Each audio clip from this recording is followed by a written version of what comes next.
Good afternoon and welcome to the Pendulum on Lagos Television.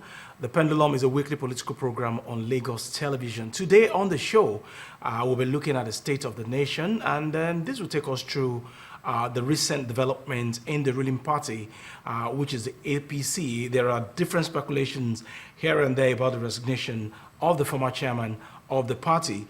We'll also look at the recent development in Rivers State, the peace accord, which was brokered by Mr. President between the former governor of the state, Nyesom Wike, who is today the FCT minister, and the suspended governor of Rivers State, Sim Fubara.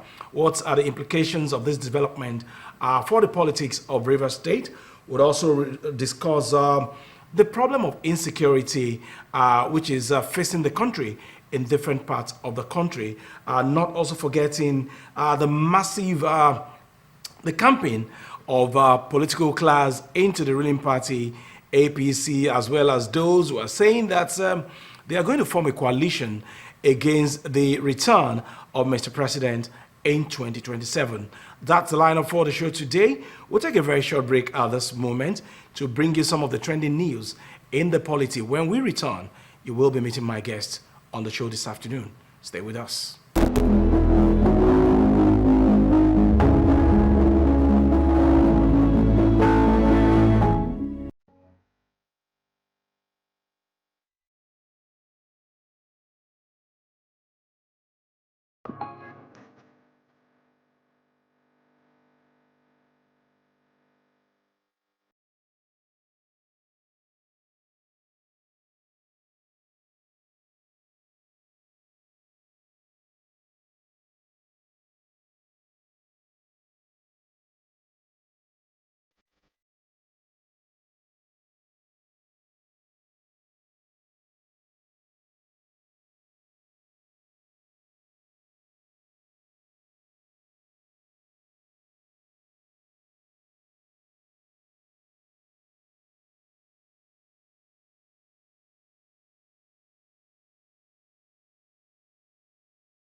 In case you just joined us, you're watching The Pendulum, our weekly political program on Lagos Television. Before that break for the polity, I did say that our focus today will be on the state of the nation. And of course, this will take us through different angles and discussions on the program this afternoon. We have joining us a senior colleague in the industry, is equally a politician. It is my pleasure to welcome to The Pendulum this afternoon, Senator Babafemi Ojudu. It's a pleasure to have you on the program. Yeah, it's my pleasure. Good afternoon. Yeah, good afternoon. Yeah, good afternoon. Okay, we'll be focusing on the state of the nation, like I did say. So I think the best place for us to start this afternoon is for me to get your reaction as regards the recent resignation of the former chairman of the APC. There are insinuations here and there that he was pressured to resign as a way of bargaining for 2027, but he cited held grounds as his major reason for resigning. What is your own interpretation of the drama behind this resignation of the former chairman of the APC? Well, thank you very much. It came to some of us as a surprise. We were not expecting that. Nevertheless, I don't want to be part of the general speculation going on. As a senior member of the party and as somebody who has held political office before, I love to be able to have my facts before I can talk on such issues. He came out to say that he resigned due to health reasons.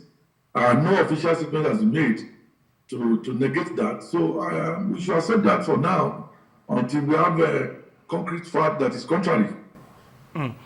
Okay, but the man has been quiet ever since he resigned from that office. And when people are quiet, it has different meanings. And some people are insinuating that all might not be well within your party as we speak.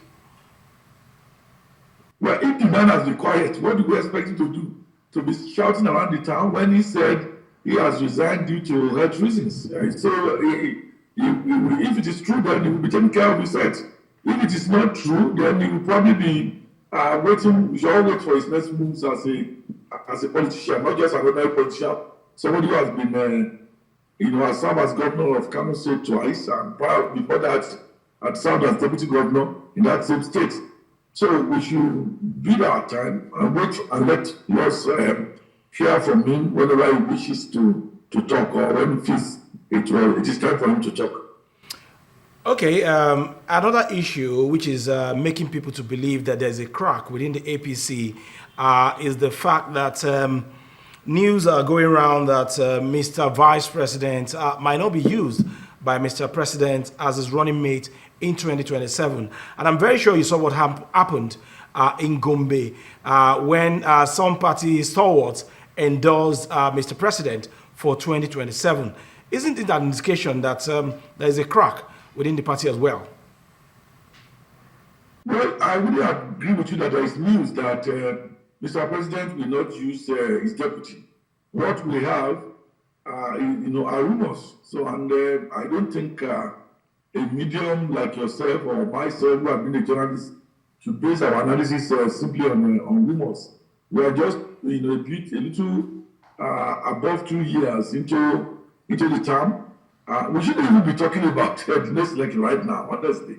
For me, there are a lot of challenges facing the nation, challenges of security, challenges of inflation, challenges of inadequate power, several challenges that, who becomes the next president, who becomes running mate, should not be our preoccupation. We should be thinking of how to solve the myriad of problems facing our people. So I personally don't want to, be part of that speculation. What happened in Gombe? Again, I don't know how to do details, but I saw clips of people throwing shares and all of that. That's may just be people, expressing their viewpoint in an uncivil manner about situations happening in the party, which we need to not to speculate on, but to seek facts, on, so as to be able to say one thing or the other. I'm quite impressed that you said that it's too early in the day for us to start playing the politics of 2027. But most of the members, or some members of your party, they are going around town endorsing Mr. President for 2027. You saw that summit by your party when Gaduje was still the chairman, where Mr. President was endorsed for 2027. And on another side, he said we have quite a number of challenges. Is it that the party is how would I put it now, is distracted and seem to have forgotten the business of governance? Well, I think at the level of the party, we should stop distracting the president and the opposition by speculating loudly about who will be who will be what. When the time comes to have another election, when the first time is over. And the government should not be seen as distracting itself, about this. So, as I said earlier on, we should actually, be focused on how our party can best satisfy the yearnings of the people, how our party can best solve the problems, confronting the people, so that, the next election will be made easier for Mr. President and for our party. Okay, let's critically look at some of the reforms of Mr. President. In 2 years, how would you say that he has fared in terms of the campaign promise that he made to Nigerians? It's not for me as an individual or as a member of the party to pronounce judgment on how the president has fared. That, of course, when the time is over, the people will be called upon to come and vote again, and that is when the judgment will be delivered. As a member of our party, I can only appeal to Mr. President based on my own observations, based on my own experience, having been living with the people and be very close to the grassroots, that a lot needs to be done to meet the needs of the people, so that they can speak well of us, so that they can confidently go into the polling booth come the next election to vote for our party and to for our candidates. Okay, as someone that is very close to the grassroots now, what are the things that people are complaining about that you feel should receive the attention of Mr. President? Yeah, insecurity is number one. It's a very serious one. It's a crime for to be addressed. Across the country, people are living in fears. Traveling on the road now has become a challenge. Everybody's afraid to move from one place to the other. You all know what is happening in Benue. You know what is happening in the entire North Central, Northwest, Northeast, in Kwara, in Kogi, and what is happening on the farms in Southwest. Southeast, of course, the kind of challenges that has been there over the years. So I think the president needs to address this seriously. It's an emergency. Security issues are an emergency. Moving on to another problem, the issue of inflation. There's inflation in the country. People are finding it difficult to feed. They are finding it difficult to go to the market and buy what they need to feed their family. Those who are sick are finding it difficult to buy their medication. Those who have children in school are finding it difficult to pay the school fees. Not to talk of those who, before this ambition came into place, have sent children abroad to go and study. Now they are lost. They can't access foreign exchange, to pay those school fees.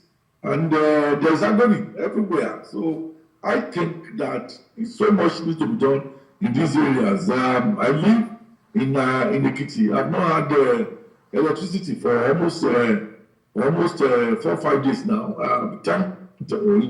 Thanks to the solar facility I have here, I probably would have been in a deeper trouble. But what of those who cannot have a solar facility?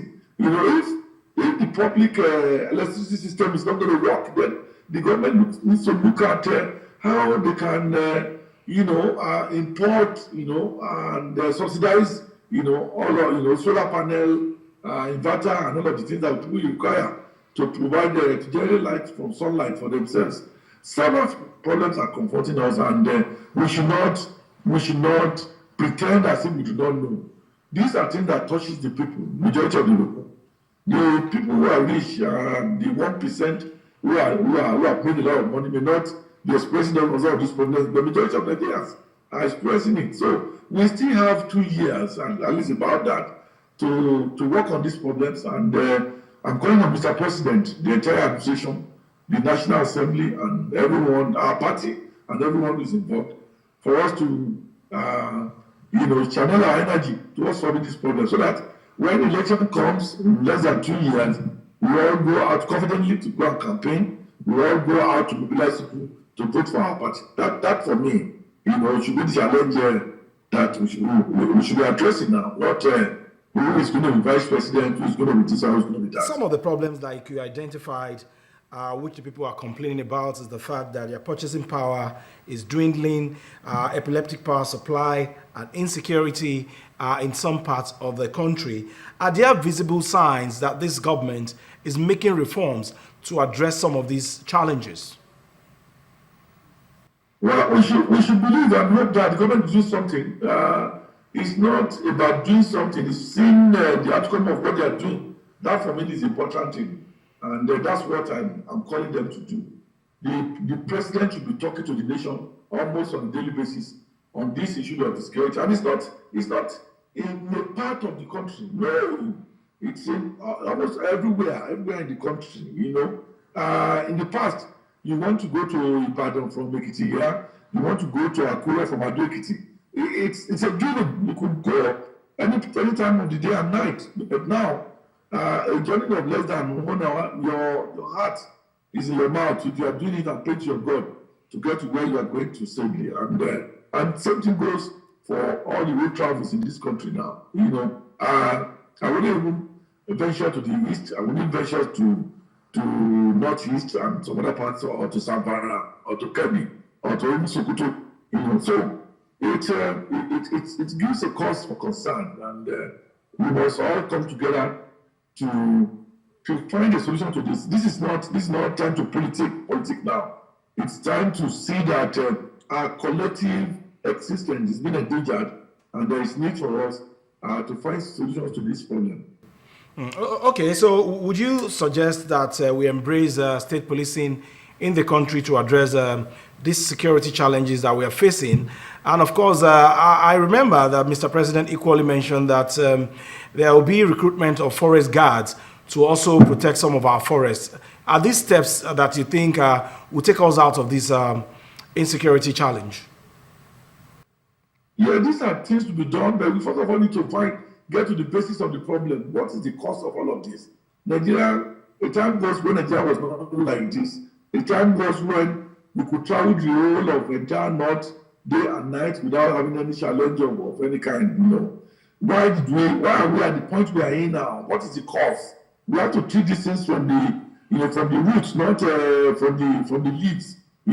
So the thing is, let us get to know exactly what the cause is, and let us not deceive ourselves, before we then begin to apply palliatives, state police, forest guards, and all of those things. I'm not too certain that alone, will solve all of these problems. Are there politics to these things? Are there some other causes that are deep-rooted that we have to look at? The president has to summon the courage and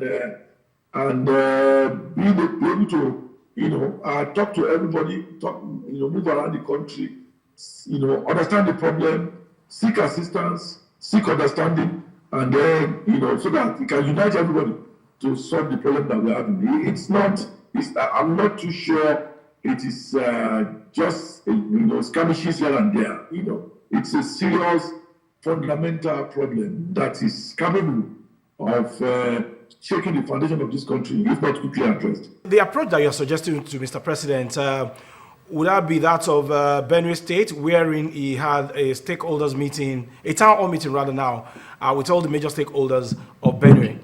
I saw what happened in Benue State shortly after he left.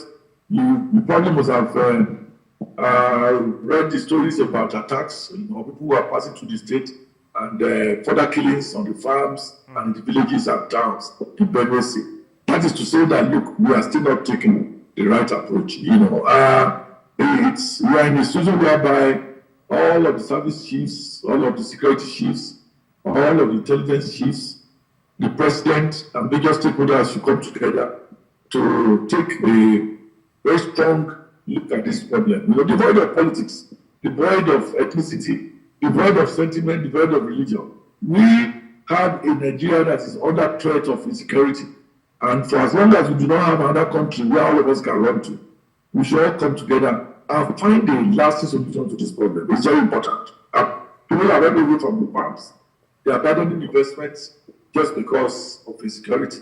You can't sleep when you have 200 citizens in the country, dying. The president recently went to St. Lucia, and the population of St. Lucia is just 180,000, and if one could take off from Nigeria to go and visit St. Lucia, where the population is 180,000, and back home, people are dying in thousands. That means also, that deserves the kind of attention that the president is giving St. Lucia. All right, let's look at some of his economic reforms. We all know that on the day of his swearing in, he said it loud and clear that subsidy is gone. The high inflation rate that we have in the country, you would agree with me that it was triggered by the removal of fuel subsidy. But the government is trying to intervene here and there. Are these interventions making impact that are visible to the people at all? You live in this country, you go to the market, your wife goes to the market, you buy things on the streets. All of us are feeling the effect of of that decision, and we were promised a quick and fast solution to some of the negatives that generated. But we are yet to find that, and people are crying. They are begging to survive and all of that. So it's not something that is not clear to all of us. It's something, whether you're a politician or a journalist or an educationist or a trader, we all are suffering from it. There are places I'm there to go now. I have to think twice before I put my car on the road, either because of insecurity or because of the cost of fuel. In 2020, 2023, if I have to travel to Lagos from where I am now, all I need to do is to fill up the tank of my vehicle with 16,000 naira. And I'll be on the road. I dare not do that now because if I get to the filling station, I will have to put down almost 110,000 naira to fill the tank of my car. And I guess if I know you drive a car too, you probably must be facing similar problems. So it's not something easy. It's something that is not everyone is experiencing. Okay, let me take you to the 10th National Assembly now. Quite a number of Nigerians have complained that it appears that the kind of lawmakers that we have now is a paddy kind of government, that whatever the executive takes there is always taking hook, line, and sinker. What was it like during your time, and what would be your critical assessment of the 10th National Assembly? Well, I thought the 7th Assembly, where I served for 4 years, was not good enough. Then, now I know that, if you put that assembly side by side with what we have now, and that assembly will be rated as having done well. So I in all seriousness, think that the present assembly, which is 10th Assembly, could do with some measure of independence. You cannot continue to be an appendage of the executive, just as the judiciary too cannot continue to be the appendage of the executive. It's very difficult now to differentiate the president of the Senate from the president of the Federal Republic. So I think that is worrisome. I was a part of a very bitter struggle for democracy in Nigeria, and when I look at what is subsisting now, I get worried. There are 3 arms of government. They are supposed to be separate, to be dependent of one another. To collaborate where there is need to collaborate. But there wasn't at the time when the people who came together to give us the constitution opined that one should be subsumed over the other, subsumed under the other. So I think the National Assembly could do with some independence, and nobody has taken it away from them. They have themselves, willingly submitted their powers to the executive, and that is not good for that institution. And I'm worried, very, very worried, for the institutions of democracy that we fought for. All of them seem not to be working. The political parties are not working. The judiciary is not working. The legislative is not working. So it's worrisome, and the president should also look at the institutions and see how he can strengthen them, not because of himself, but because of the future of this country, because of the future of our children, of the future of democracy. It will be sad if one day, all of these institutions are again, being put on abeyance. So at this moment on the program, we need to take a very short break. We'll be back shortly.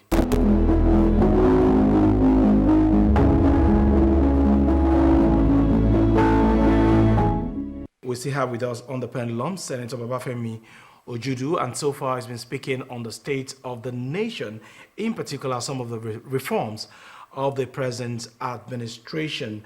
Senator Ojudu, I love the fact that you mentioned your struggle for democracy, and recently during the celebration of June 12 Democracy Day, some people allege that Mr. President was not really an active player when it comes to the, how would I put it now, when it comes to the struggle of June 12, you were part of that struggle. Would you please share with us your role and that of Mr. President during that June 12 election annulment? Well, for those who are saying that, who are questioning the role of Mr. President during that election, I think it's a lie. What they have said, that he wasn't part of it all, or that he collaborated with the military. That was a lie from the pit of hell. I worked closely with Mr. President at that time. I knew the kind of risk he took. I knew the kind of resources he committed to the whole process. So, and I guess again over the years, all of his roles have been documented. And for anybody to come out now that he played no role or that he betrayed Abiola or whatever, it's just lazy talk, and we should not take them seriously. As regards my own role, I put that in a book which I called Adventures of the Guerrilla Journalist. And inside that book too, you could find some of the roles played by Mr. President. During the period which as I said, collaborated with him. So it's a recent history. It's not even up to 40 years yet. So why will anybody, be spewing out nonsense? And when even the ignominious role they played, I also documented, and people can pull it out.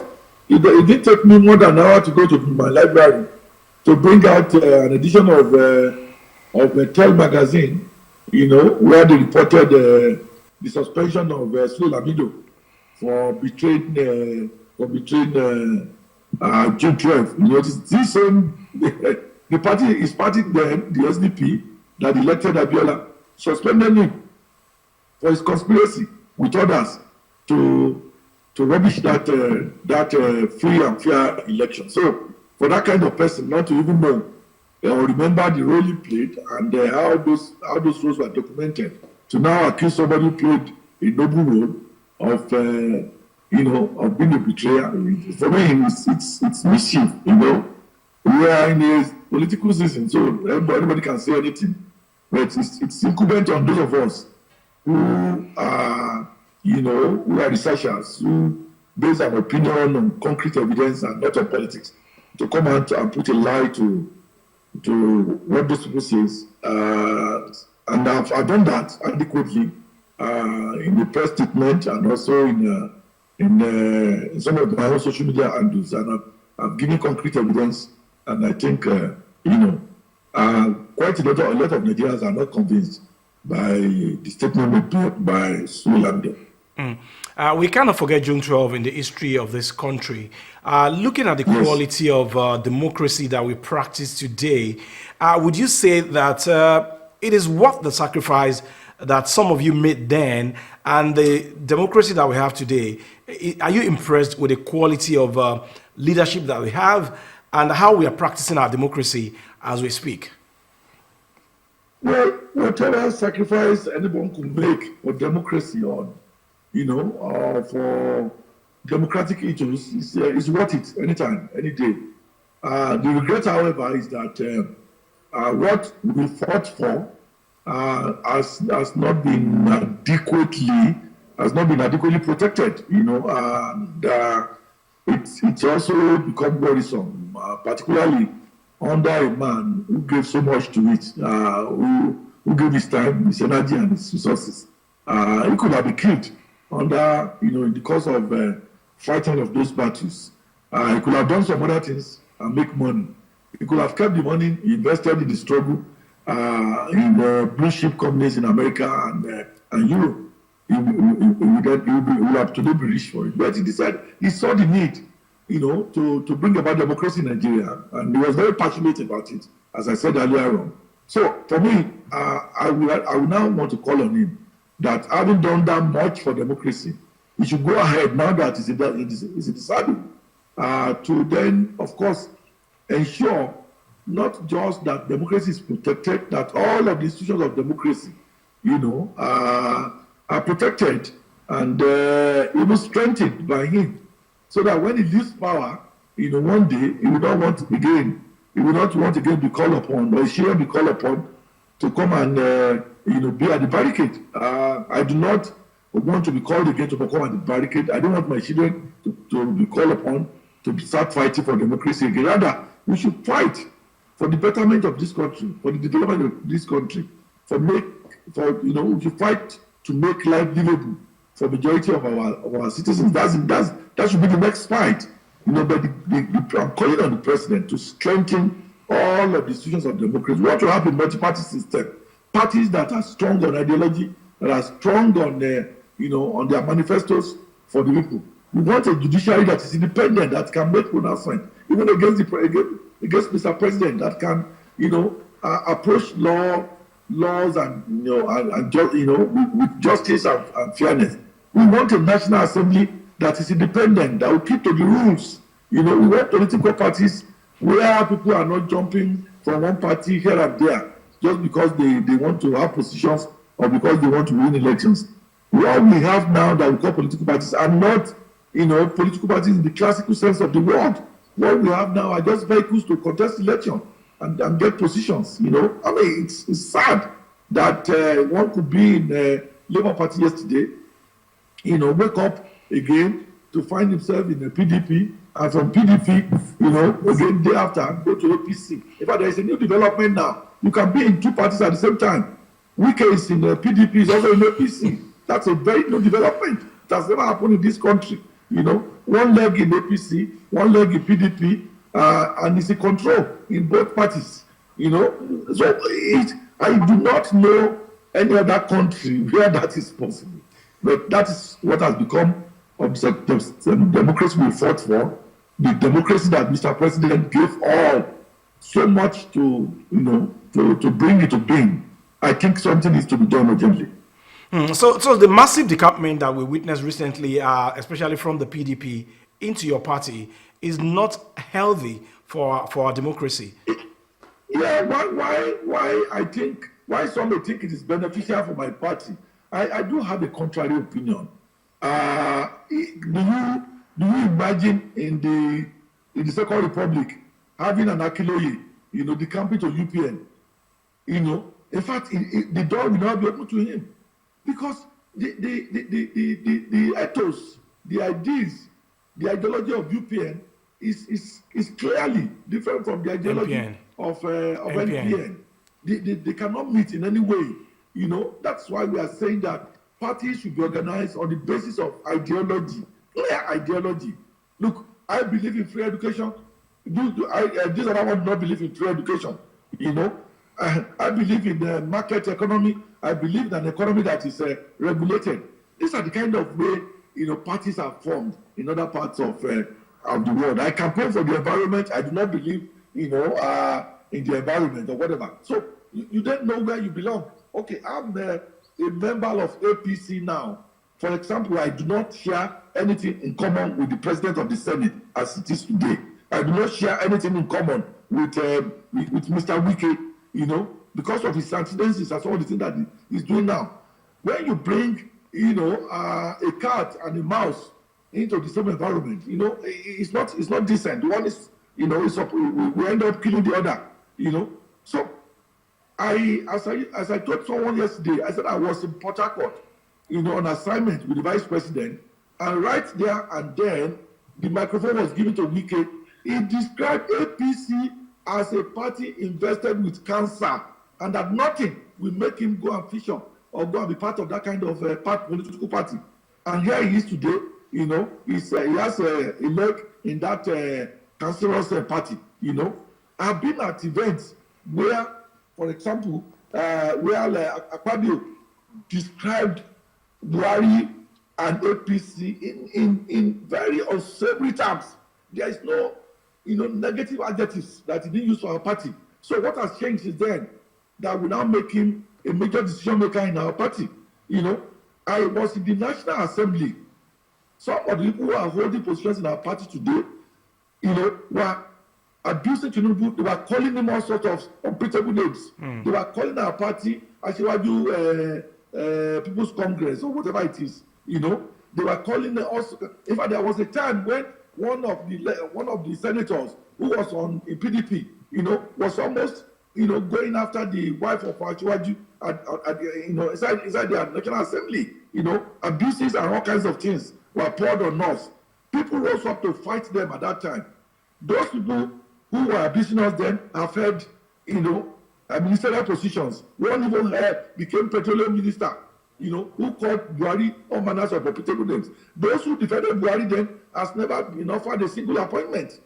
This should not be that, it should not be that.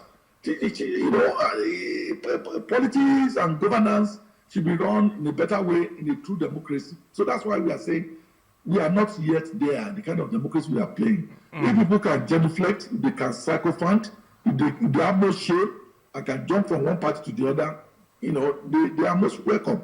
Those who are principled, those who will say their mind no matter who source is God, are ignored, and that's why we are having the kind of thing we are having in our country today. Okay, the intervention of Mr. President in the crisis rocking Rivers State, would you call it a fatherly role or politics?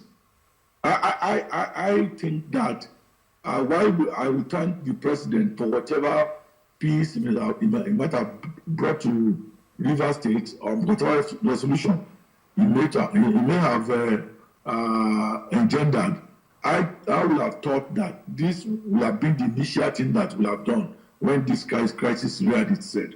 Yeah, I mean, if rather than declaring an emergency, if you had called the man and called Wike, you are my employee.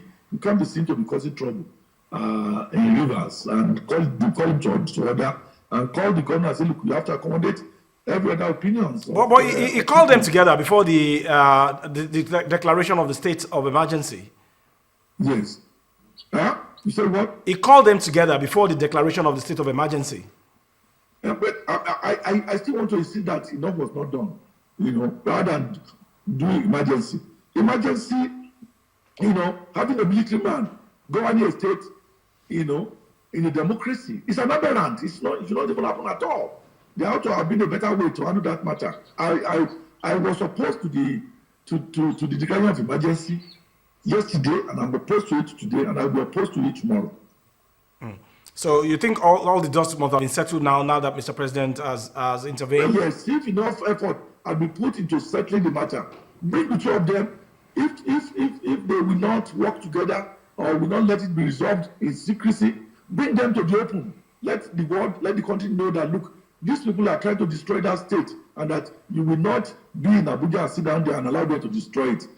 At that point, even the people in Rivers will rally behind him and ensure that they resolve their differences, and then there is peace and amity in the state. All right, Senator Ojudu, before I let you go this afternoon rather, I just wanted to put this question to you. Why didn't you support the presidential ambition of Mr. President? That's another story. He is president now, so why do you want to go into that? But I just will say that democracy is about choice. If you want everybody in our party to support one candidate, then there is no need for calling people to come and apply to be president or to be the flag to carry the flag of our party. In a democracy, many people can come forward to vie for a position, and every voter, as in this case, every member of our party are supposed to make a choice, and I made a choice. Osinbajo, is my friend. He was my boss. Bola Ahmed Tinubu is my leader, my friend, and my boss in a way. And the two of them are vying for a position, and I put them on a scale, and I said, okay, as at this time, with the benefit of information available to me, I'm supporting this way. That should not be a crime in any way. That should not be betrayal, as some ignorant people are claiming. It is democracy. If you do not want choices to be made, then let us fight and say that, okay, at every election, we should call on God to just give us one person. Just the way it is done in the traditional society. Maybe we could just call on Ifa to help look at it and say, okay, in this case, we want to go into an election. We members of APC, we are calling Professor Wande Abibola to come in from America, bring his Ifa Onokwele, help look at all these 10 aspirants and see which one will win the election and which one his reign will benefit our country. Fine. At that point, we are not being called upon to come and vote or to come and make a choice. If I is going to make the choice for us, or if we want to go the way of Christianity, we go to Pastor Adeboye and say, Pastor Adeboye, here is where we are. Have us pray on this 10, and then when you come out of your prayer, God will have revealed to us who is good enough. But the moment you decide that people will choose by way of voting, then people have the right to make their choice. That is what is called democracy. Freedom. That is what is called democracy. That is what we all fought for. And some of us, no matter whose us is good, we are going to hold on to that. All right, Senator Babafemi Ojudu, it was quite engaging having you on the Pendulum this afternoon. We thank you very much for your time. Thank you. Thank you very much. All right, you're welcome. Have a nice day. Okay, that was Senator Babafemi Ojudu, a politician as well as a journalist, giving us his own perspective as regards the state of the nation. And he was able to touch on certain sensitive areas, of course, insecurity, politics, the recent development in Rivers State, and of course, he appealed to Mr. President to, as a matter of urgency, intervene in the challenges of insecurity facing the country. That's the program this afternoon. We thank you very much for watching. We'll be back again next week talking politics as usual on the program. I am Ajibola Ojeshola. I'll see you then.